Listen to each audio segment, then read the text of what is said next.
Suddenly, Jonathan heard a voice behind him. He quickly turned around to find the butcher standing there, holding a large knife, his eyes gleaming with evil. There was a fierce confrontation between them, but the butcher was strong and fast. He managed to seriously injure Jonathan before disappearing into the darkness. Going back, Jonathan returned to the hospital badly injured, but his resolve remained unshakable.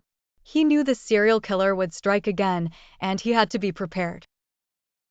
He began searching for more clues, enlisting the help of psychologists and crime analysts. Jonathan discovers that the serial killer had a rough childhood and that he committed his crimes as a form of revenge on society. The serial killer carefully chose his victims, targeting people who represented to him a symbol of the injustice and cruelty he suffered as a child. Jonathan decided to set a trap for the serial killer. He deployed police everywhere and planted tracking devices in all the places he expected the serial killer to strike. It was a well-thought-out plan, but the serial killer was smart and was able to skillfully avoid the traps. But Jonathan didn't give up. He knew the butcher would strike soon, and he had to be ready to face him again. He trained every day, trying to improve his fighting skills to be able to face the butcher. The final confrontation, the decisive night came. Jonathan received an anonymous call.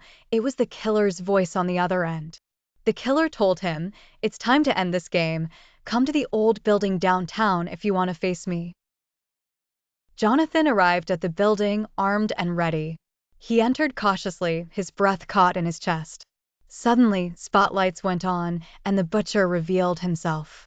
There was a violent fight between them, exchanging blows and stabs. The butcher was strong and fierce, but Jonathan was driven by rage and a desire to stop him. Eventually, Jonathan was able to overpower the thug and stabbed him fatally. The thug fell to the ground, smiling creepily. "You deserved this confrontation," he said in a low voice, "but remember, there is always another shadow in the night." After dark, after the killer was caught, calm returned to the city. But Jonathan never forgot those dark nights and terrifying encounters. He knew that there was always danger looming and that the darkness held many secrets. An unexpected note while Jonathan was relaxing in his office, an unexpected note came in the mail. Written in sloppy handwriting, it said, "You were right, there's always another shadow in the night.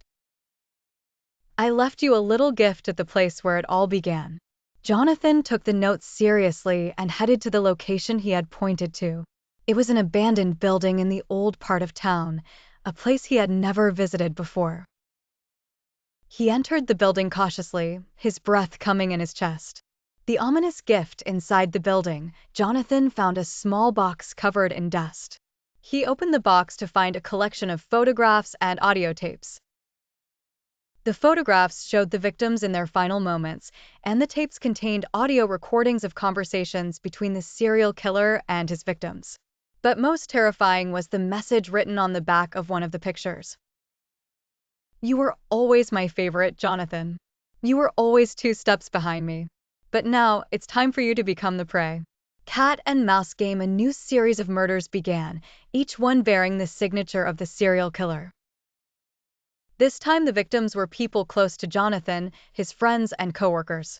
The serial killer played a game of cat and mouse, enjoying the pursuit of Jonathan each time. Jonathan knew he had to stop the serial killer by any means.